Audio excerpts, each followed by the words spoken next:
ओम नमो भगवते वासुदेवाय। आज उनी भगवान नारद र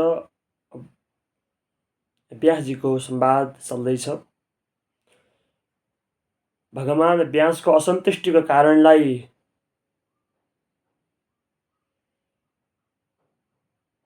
बताउँदै नारदले व्यासलाई उपदेश गरेको प्रसङ्गहरू हामी सुन्दैछौँ। त्यस्तै गरी भगवान नारदको पूर्वजन्मको वृत्तान्त नारदजीले व्यासजीलाई सुनाउँदै भगवानमा लाग्ने दत्तचित्त एवं भगवानको अथाह प्रेमको विषयमा प्रसङ्गमा चल्दैछ। आउनुहोस् सुरु गरौँ। श्रीमद् भागवत महापुराणको आज प्रथम स्कन्धको 6औं अध्यायको 21औं श्लोकबाट। हरि ओम। एवं एतन्तं विजने मामाह गोचरो गिरां गम्भीरलक्षणया वाचा शुचः प्रशमयन्निव।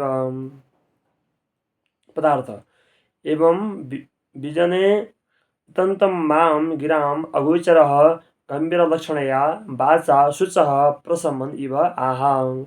एवं इस प्रकार विजने निर्जन वनमा एतन्तं प्रयास गरिरहेका मलाई गिराम बाणीको अगोचरः भनेको विषय नहुने भगवानले गम्भीर लक्षणया गम्भीर मधुर वाचा बाणीले बोलीले शुचः शोकलाई सन्तापलाई खिन्न मनलाई प्रशमयन इव शान्त गराउने उद्देश्यले आहा भन्नुभयो। इस प्रकार निर्जन वनमा बसेर भगवानको दर्शनका लागि प्रयत्न गरिरहेको मलाई वाणीका विषय नभएका भगवानले गम्भीर र मधुर वाणीले मेरो शोकलाई शान्त गर्दै भन्नुभयो। जब नारदजी आफ्नै आमाको मृत्यु भइसकेपछि अब मेरो कल्याण हुने भयो भनेर जङ्गलतर्फ लाग्नुभयो। जङ्गलमा विभिन्न किसिमका बाघ भालुदेखि लिएर हरेक प्रजातिका वस्तु पदार्थहरू देख्नुभयो र जङ्गलको घना जङ्गल एकान्तमा बस्नुभएको थियो। ध्यान लाग्यो र उहाँले भगवानलाई देख्नुभयो। अनि फेरि एकछिनमै भगवान त गायब हुनुभएछ, हराउनु भएछ। अनि उहाँलाई चिन्ता भन्न थाल्यो। फेरि उहाँलाई फेरि भगवानले खुसुक्क भन्नुभयो, हन्तास्मिन् जन्मनि भवान् मां द्रष्टुमिहार्हति परिपक्वकषायाणं दुर्धरसोऽहं कुयोगिनां। पदार्थ हन्त अस्मिन् जन्मनि भवान् मां दृष्टुं मा अर्हति अहम् अविपक्वकषायाणां कुयोगिनां दुर्धरसः। हन्त हे बाबु, अस्मिन् यस जन्मनि जन्ममा भवान् तिमीले मलाई द्रष्टुम देख्न मा अर्हति सक्दैनौ। अहम अविपक्वकषायाणां पूर्ण रूपले वासना शान्त नभएका कुयोगीहरूका लागि उनीहरूको अगाडि दुर्धरसः प्रकट हुन सक्दिन। हे बाबु, यस जन्ममा तिमीले मेरो दर्शन गर्न सक्दैनौ। जसको वासना पूर्णतया शान्त भएको छैन त्यस्ता भोगीहरूले मेरो दर्शन पाउन सक्दैनन्। म उनीहरूको अगाडि प्रकट हुन्न। त्यस कारणले तिम्रो वासना शान्त भएको छैन। त्यस कारणले तिमीलाई मैले सुटुक्क दर्शन त दिएँ, तर चाहिँ तिम्रो वासना भएको कारणले म स्वयं प्रत्यक्ष आउन सक्दिनँ भनेर भगवान नारायणले नारदलाई भन्नुभएको छ।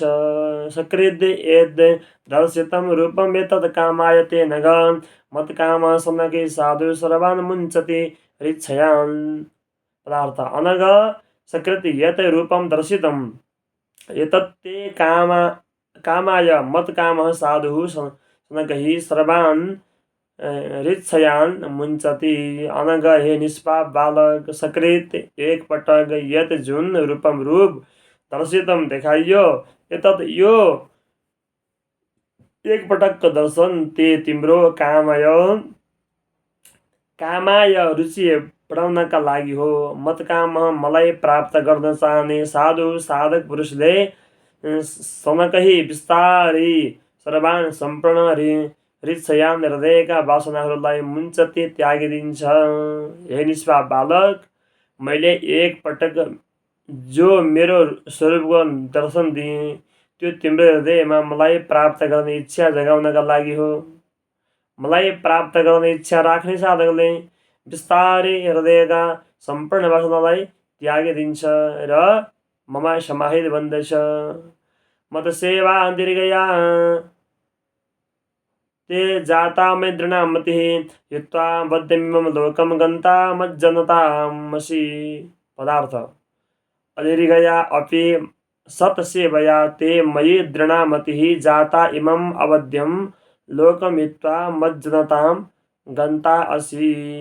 अदीर्घया थोरै समय गरेको अपि पनि सत्सेवया महापुरुषको सेवाले ते तिम्रो मयि ममा दृढ बलियो मतिः बुद्धि जाता उत्पन्न भयो। इमं यो अवध्यम निन्दित लोकम शरीरलाई हित्वा छोडेर मज्जनतां मेरो पार्षद भएर गन्ता असि जन्मनेछौ।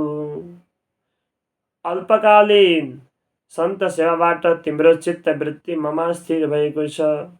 अब तिमी त्यो शूद्र कुलमा उत्पन्न प्राकृत मलिन शरीरलाई छोडेर मेरो पार्षद भई जन्मनेछौ भनेर भगवानले निरन्तर नारदलाई भन्दै हुनुहुन्छ। त्यस कारणले राम्रो काम गर्यो भने कुनै पनि योनिमा उत्पन्न भए पनि त्यो अन्तरालमा राम्रो हुन्छ, अर्थात् भगवानको भक्त हुन्छ, भगवानको पार्षद हुन्छ, भगवानको निकटमा बस्न त्यस्तो अवसर प्राप्त गर्दछ। त्यस कारणले जीवनमा हामीहरूले राम्रो मात्र काम गर्नु पर्दछ।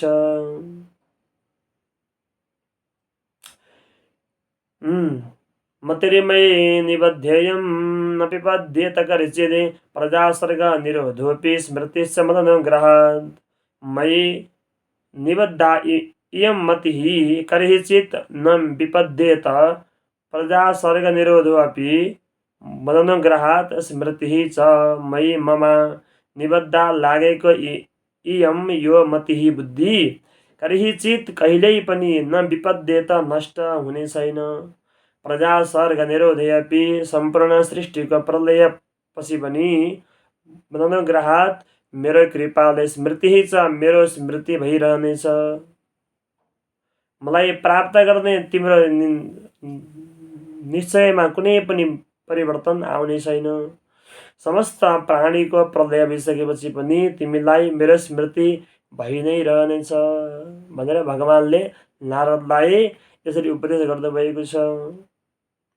यतावदुक्त प्रराम तन्महाद् भूतं नभोलिङ्गमलिङ्गमीश्वरम् अहं च तस्मै महतां महीयसे शरणावनामं विदनेऽनुकम्पितः। यतावद् उक्ता नभोलिङ्गम् अलिङ्गम् ईश्वरं तत् महद्भूतम् उपराम अनुकम्पितः अहं महतां च महीयसे अस्मै शरणा अवनाशं विदधे। यतावदा उक्त्वा यति भनेर नभोलिङ्गम हृदयाकाशमा प्रकट हुने अलिङ्गम अव्यक्त ईश्वरम सर्वनियामक तत्व शास्त्र प्रसिद्ध महद्भूतम सर्वव्यापक परमात्मा उपराम चुप लाग्नुभयो। अनुकम्पित भगवानको कृपा पाई अहम मैले महतां च श्रेष्ठहरूमा पनि महीयसे श्रेष्ठ तस्मै ती भगवानलाई शरणा शिर झुकाएर अवनामम प्रणाम विदधे गरे। यसरी भगवानको दर्शन पाइसकेपछि नारदजीले भगवान विष्णुलाई प्रणाम गर्नुभयो, श्रीहरिलाई अर्थात् कृष्णलाई प्रणाम गर्नुभयो। के भयो त भन्दा आकाश समान अव्यक्त सर्वशक्तिमान भगवान परमात्मा यति भनेर चुप लाग्नुभयो। यसरी भगवान कृपा प्राप्त गरेको मैले सर्वश्रेष्ठ परमात्मालाई आफ्नो शिर झुकाएर प्रणाम गरे। नामान्यनन्तस्य अतत्रप पठन् गृणानि भद्राणि कृतानि च स्मरन् गां पर्यटनस्तुष्टमनः गतस्पृहः कालं प्रतीक्षन् विमदो विमतसरः। ऋतत्रपः अनन्तस्य नामानि पठन् भद्राणि गुह्यानि जन्मानि कृतानि च स्मरन् गां पर्यटन् तुष्टमना गतस्पृहः विमदः विमत्सरः कालं प्रतीक्षन् ऋतत्रपः लज्जारहित भएर अनन्तस्य अनन्त भगवानका नामानि पवित्र नामहरू पठन पढ्दै भद्राणी लोकको कल्याण गर्दै गुह्यानि रहस्यमय जन्मानि भगवानका जन्म र कृतानि च कर्महरूलाई स्मरण सम्झँदै गाम पृथ्वीमा यत्र तत्र पर्यटन घुम्दै तुष्टमना प्रसन्न मनले गतस्पृह इच्छाशक्ति इच्छारहित विमदः मदले रहित र विमत्सरः डाहाले रहित भएर कालम शरीर त्याग्ने समयलाई प्रत्यक्षण पर्खिरहेको थिएँ। त्यसपछि मैले मेरो हृदयबाट इच्छा घमण्ड र ईर्ष्यालाई त्यागेँ र कति लाज नमानी भगवानका अति रहस्यमय र मङ्गलमय मधुर नाम र लीला चरित्रको स्मरण गर्न लागेँ। यस प्रकार आनन्दपूर्वक कालको प्रतीक्षा गर्दै पृथ्वीमा विचरण गर्न लागेँ भनेर नारदजीले व्यासलाई भगवानको सूक्ष्म दर्शन पाइसकेपछि आफ्नो जीवनको यति वृत्तान्त सुनाउँदै हुनुहुन्छ ताकि व्यासमा पनि भगवानको पुरै श्रद्धा प्रेम भक्ति भाव जागोस् र उनले लेखेको श्रीमद् भागवत महापुराण भक्ति ज्ञान र वैराग्यले युक्त होस् भनेर यी सबै यति वृत्तान्त सुनाउनु भएको। जसरी हामीहरूले पनि साधु सन्त महात्मा राम्रा व्यक्तिको चाहिँ जीवनी सुन्यौँ पढ्यौँ भने के हुन्छ, उहाँहरूबाट हामीलाई पनि प्रेरणा प्राप्त हुन्छ र त्यस्तै काम गर्न मन लाग्छ। त्यस्तै लागोस् भन्ने चाहनाले नारदजीले यति वृत्तान्त सुनाइरहनु भएको छ। एवं कृष्ण मात्रै ब्रह्मान् नशक्तस्यामलात्मनः काल प्रादुर्भूत काले तडित्य सौदामनि तथा यथा ब्रह्मन् एवं कृष्णमतेः अशक्तस्य अमलात्मनः मम काले सौदामनि तडित यथा कालः प्रादुर्भूत। ब्रह्मन हे व्यासजी एवं यस प्रकार कृष्णमतेः भगवान श्री कृष्णमा भक्ति लागेको अशक्तस्य आसक्तिले रहित अमलात्मनः निर्मल चित्त भएको मम मेरो काले मृत्यु हुने समय भएपछि सौदामणि पर्वतको निकटमा तडित यथा बिजुली चम्के झैँ कालः मृत्यु प्रादुर्भूत प्रकट भयो। व्यासजी इस प्रकार कृपाले भगवानको कृपाले मेरो हृदय शुद्ध भयो, विषय प्रतिको आसक्ति हरायो, म भगवान श्रीकृष्णमा समर्पित भएँ। समय भएपछि पर्वतको छेउमा एकाएक बिजुली चम्के झैँ गरी मेरो सामने मृत्यु आइपुग्यो। यसरी भगवानमा समर्पण भइसकेपछि भावो भक्ति, भजनम भक्ति, भञ्जनम भक्ति, हरेक समयमा भक्ति, चित्त शुद्ध भयो, आसक्ति हरायो, विषय प्रतिको आसक्ति सबै टुट्यो। अनि भगवान श्रीकृष्णमा समर्पित भइसकेपछि अब अन्तिममा मृत्यु आयो। मृत्यु आइसकेपछि के भयो त भन्दा प्रयुज्यमाने मयि ताम शुद्धां भागवतीं तनुम् आरब्ध कर्म निर्वाणो निपतत पाञ्चभौतिकः। मयि ताम शुद्धां भगवतीं तनुम् प्रयुज्यमाने आरब्ध कर्म निर्वाणः पाञ्चभौतिकः निपतत। मयि मलाई ताम त्यो पूर्वोक्त शुद्धां शुद्ध भागवतीं भगवानको पार्षद रूप तनुम शरीर परियुज्यमाने प्राप्त हुने भएपछि आरब्ध कर्म निर्वाण प्रारब्ध कर्म समाप्त भएको पाञ्चभौतिक पञ्चमहाभूतबाट बनेको शरीर नेपतत के भयो, नष्ट भयो। अन्तिममा जीवन केही पनि छैन। पृथ्वी जल तेज वायु आकाश यो पाञ्चभौतिक शरीर, हातमा 5 औँला छन्। पाञ्चभौतिक शरीर एक दिन नष्ट हुन्छ। त्यस कारणले हामीले गरेका सत र असत, राम्रा र खराब कामहरू मात्र हामीले लगेर जानेछौँ। त्यस कारणले यो पाञ्चभौतिक शरीर पनि एक दिन नष्ट हुन्छ। त्यस कारणले जीवनमा अहङ्कार, घमण्ड, रिस, डाहा, द्वेष गर्नु कुनै पनि आवश्यकता छैन। कल्पान्त इदमादाय शयानें भस्युदन्नुतः शिष्य ईश्वरनु प्राणं विविशेन्तरहं विभोः। कल्पान्ते इदम् आदाय उदन्नुतः अंभसि शयाने शिष्य ईशोः विभोः अनुप्राणम् अहम् अन्तः विविशे। कल्पान्ते कल्पको अन्त्यमा इदम भगवान नारायणले यो तिनै लोकलाई आदाय आफूमा समाहार गरेर उदन्नता प्रलयकालको समुद्रको अम्बसी जलमा शयाने शयन गरेपछि शिष ईशो भगवान नारायणमा विलीन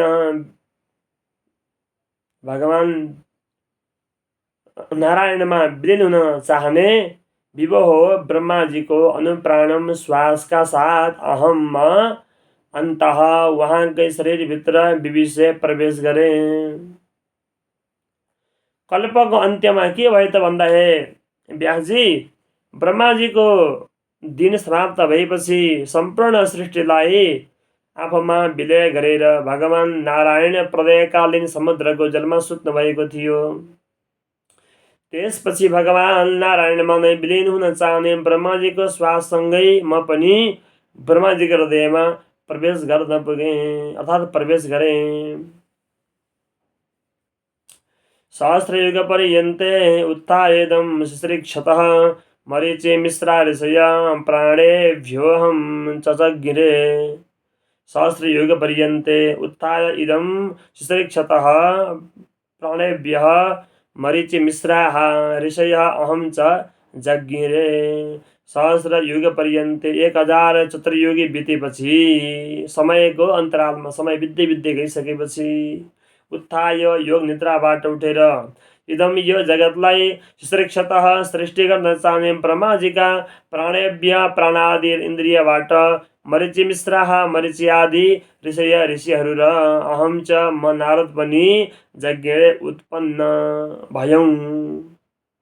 1000 चतुर्युग बितेपछि जब ब्रह्माजी जाग्नुभयो र सृष्टि गर्ने इच्छा गर्नुभयो, त्यस समयमा ब्रह्माजीका प्राण आदि इन्द्रियहरूबाट मरीचि आदि ऋषिहरूका साथ म पनि उत्पन्न भए।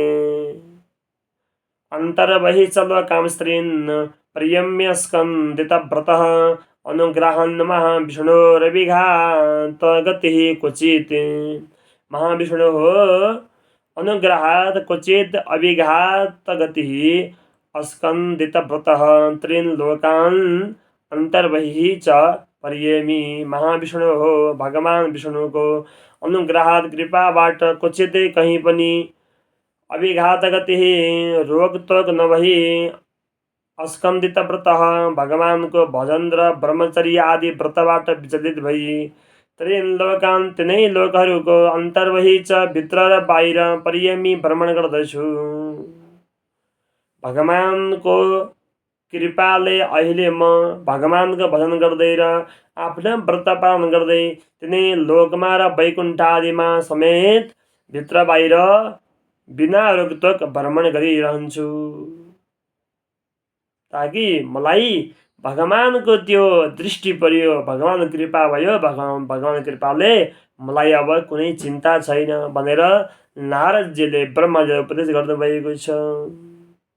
देवदत्तमिमां वीणां स्वरब्रह्म विभूषितां मृच्छयित्वा हरिकथां गायमानश्चराम्यहम्।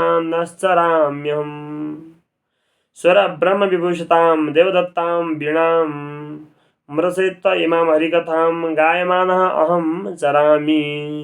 स्वरब्रह्म विभूषितां ब्रह्म व्यञ्जक सप्त स्वरले युक्त देवदत्तां स्वयं भगवानले दिनुभएको वीणालाई मृच्छयित्वा भनेको बजाउँदै इमाम यो हरिकथां भगवानको कथालाई गायमान गाउँदै अहम चरामी विचरण गर्दछु। कलौ केशव कीर्तनाद, अझ भगवानको नाम संकीर्तन महिमा भजन त कलियुगमा अत्यन्तै लाभदायक छ कि भगवानका भक्ति बिना मुक्ति सम्भव छैन। भक्ति गरेपछि चित्त शुद्ध हुन्छ, चित्त शुद्ध भएपछि उपनिषद आदि वेद आदि ज्ञान प्राप्त गर्ने जान्ने चाहना हुन्छ। जब ज्ञान भएपछि बल्ल मोक्ष प्राप्त हुन्छ। त्यस कारणले कलियुगमा अझै भक्तिबाटै मुक्ति हुन्छ भनेर श्रीमद् भागवतको महात्म्यमा पनि बताइएको छ।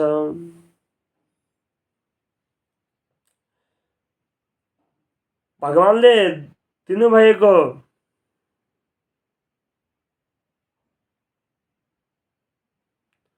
अर्थात् भगवान्ले दिनुभएको षड्ज ऋषि ऋषभ आदि स्वर ब्रह्मले विभूषित वीणा बजाउँदै उहाँका पवित्र लीला कथाहरूको गान गर्दै म सम्पूर्ण संसारमा के गर्छु, विचरण भनेको घुमिरहन्छु भनेर भन्दै हुनुहुन्छ नारदजी। प्रगायत सुवीर्याणि त्रितपाद प्रिय श्रवाः आहुत इम मे शीघ्रं दर्शनं याति चेतसि। सुवीर्याणि प्रगायतः तीर्थपादः प्रियश्रवाः आहुतः इव मे चेतसि शीघ्रं दर्शनं याति। सुवीर्याणि भगवानको पराक्रमलाई प्रगायतः गाउँदै तीर्थपादः पाउमा सम्पूर्ण तीर्थहरू प्रियश्रवाः भक्तहरूको अत्यन्त प्यारो लाग्ने कृत्य भएको भगवान आहुतैव बोलाए झैँ गरी मेरो चेतसी चित्तमा शीघ्रम छिटो दर्शन दिन याति आइपुग्नुहुन्छ। जसको चरण कमलबाट समस्त तीर्थहरू प्रकट भएका छन्, जसको कृति भक्तहरूको अति प्यारो लाग्छ, त्यस्ता प्रभु अहिले मैले बोलाए झैँ गरी मेरो हृदयमा तत्काल देखा पर्नुहुन्छ।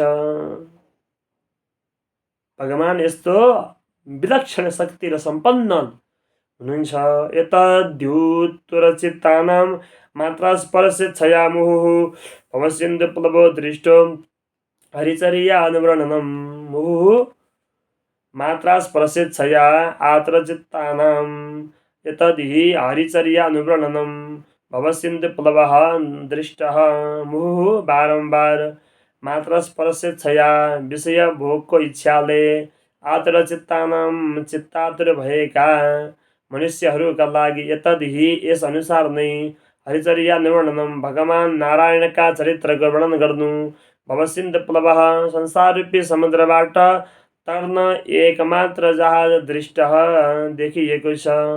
निरन्तर विषय भोगको कामनाले आतुर चित्त भएका संसारिक प्राणीहरूका लागि भगवानका पवित्र लीलाले कीर्तन गर्नु संसार रूपी संसारबाट पार हुनका लागि जहाज मिल्नु हो। त्यसकारणले भगवानको नाममा स्वरूपमा चित्त लगाउनु पर्दछ, ताकि संसार रूपी यो सागरबाट तर्नका लागि सजिलो हुन्छ।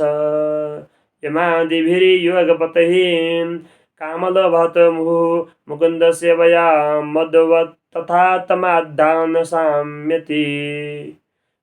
मुहुः कामलोभतः आत्मा मुकुन्द सेवया यद्वत् तथा यमादिभिः योगवतैः अद्धा न साम्यति। मुहुः भनेको बारम्बार, कामलोभतः कामना र लोभले घायल भएको आत्मा चित्त मुकुन्द सेवया भगवानको सेवाद्वारा यद्वत् जसरी शान्त हुन्छ तथा त्यसरी यमादिभिः यम नियम आदि योगवतैः योगमार्गद्वारा अद्धा प्रयास बिना नै न साम्यति शान्त हुँदैन। कामना र लोभको चोटबाट घायल भएको चित्तले भगवान श्रीकृष्णको सेवाबाट जस्तो शान्तिको अनुभव गर्छ, यम नियम आदि योगमार्गबाट पनि त्यस्तो शान्तिको अनुभव हुँदैन। त्यसकारणले काम र लोभको चोटबाट घायल भएको चित्तलाई भगवानमा समर्पण गर्नुपर्दछ। जुन यम नियम आदि योगमार्गबाट पनि त्यस्तो शान्तिको अनुभव हुँदैन, त्यो शान्तिको अनुभव भगवानको चरण सेवामा भगवानको नाममा ध्यान दियो भने त्यो शान्ति हामीहरूलाई अनुभूति हुन्छ। त्यसकारणले भगवानमा चित्त लगाउनु पर्यो।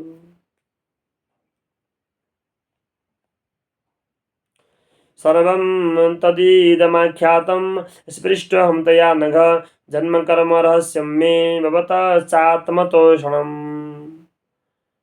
अनघ यत् त्वया अहं पृष्टः तद् मे जन्म कर्म रहस्यं भवतः आत्म तोषणं च सर्वम् आख्यातम्। हे निष्पाप अनघ, हे निष्पाप वेदव्यासजी, यत जो त्वया हजुरद्वारा अहम म नारद पृष्ठ सोधिएको थिएँ तद इदम त्यस किसिमको यो मेरो जन्म कर्म रहस्यम, जन्म र कर्मको रहस्य र भगवत हजुरको आत्मतोषणम च आफ्ना सन्तुष्टिको उपाय पनि सर्वम सम्पूर्ण कुरा आख्यातम मैले बताएँ। हे निष्पाप व्यासजी, हजुरले मलाई मेरो जन्म र साधनाको विषयमा र हजुरको आत्मतुष्टिको विषयमा जुन जुन कुरा सोध्नुभएको थियो, यदि वृत्तान्त यो 5 र 6 अध्यायमा त्यो सबै कुरा मैले हजुरलाई बताएँ भनेर नारदले व्यासजीलाई भन्दै हुनुहुन्छ। उतातिर अब सुतजी भन्नुहुन्छ, सुतजीले सौनकादि 28 आचार्यलाई चाहिँ यही भगवानको प्रसङ्गहरूसँग भागवत भएको छ, त्यही प्रसङ्ग आएको छ। एवं सम्भाष्य भगवान् नारदो व्यासविसुतम् आमन्त्र्य वीणां प्रणयन् ययौ यादृच्छिको मुनिः। सुत उवाच सुतजीले भन्नुभयो, एवं वासविसुतं सम्भाष्य वीणां प्रणयन् आमन्त्र्य यादृच्छिकः मुनिः भगवान् नारदः ययौ। एवं इस प्रकार वासविसुतं वासवी पुत्र भगवान् वेदव्यासलाई सम्भाष्य भनेर वीणालाई रणयन बजाउँदै आमन्त्र्य जाने अनुमति लिएर यादृच्छिकः स्वतन्त्र रूपले विचरण गर्ने मुनिः, मननशील, मुनिको अर्थ हुन्छ मननशील, भगवान् नारद एवं जानुभयो। हे सौनकादि ऋषिहरू, देवर्षि नारदजीले वसुपुत्रीका छोरा व्यासजीलाई यसो भन्नुभयो र उहाँबाट अनुमति लिएर वीणा बजाउँदै स्वतन्त्र रूपले विचरण गर्नका लागि त्यहाँबाट नारदजी प्रस्थान गर्नुभयो, जानुभयो। अहो देवर्षि धन्योऽहं यत्कृतिं श्राङ्गधन्युनः गायन् माद्यन्निदं तन्त्र्या रमयत्यातुरं जगत्। अहो देवर्षिः, अहो इयं देवर्षि धन्यः यत् श्राङ्गधन्युनः कृतिं गायन् माद्यन् आतुरम् इदं जगत् तन्त्र्या रमयति। अहो आश्चर्य छ, अयं यी देवर्षि नारद धन्य कृतार्थ हुनुहुन्छ। यत् किनभने श्राङ्गधन्युनः भगवानको कृति गायन गाउँदै माद्यन स्वयं प्रसन्न हुँदै आतुरम दुखी भएको इदम जगत यो जगतलाई तन्त्र्या वीणाद्वारा रमयति आनन्दित गराउनुहुन्छ। अहो देवर्षि नारद धन्य हुनुहुन्छ, किनभने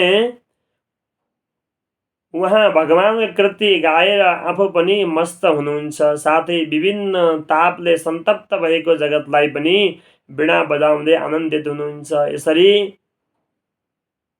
श्रीमद् भागवत महापुराणको पारमहंसको संहिताको प्रथम स्कन्धको व्यास र नारदको संवादबाट भगवानको गुण अनुवाद गाइएको छ।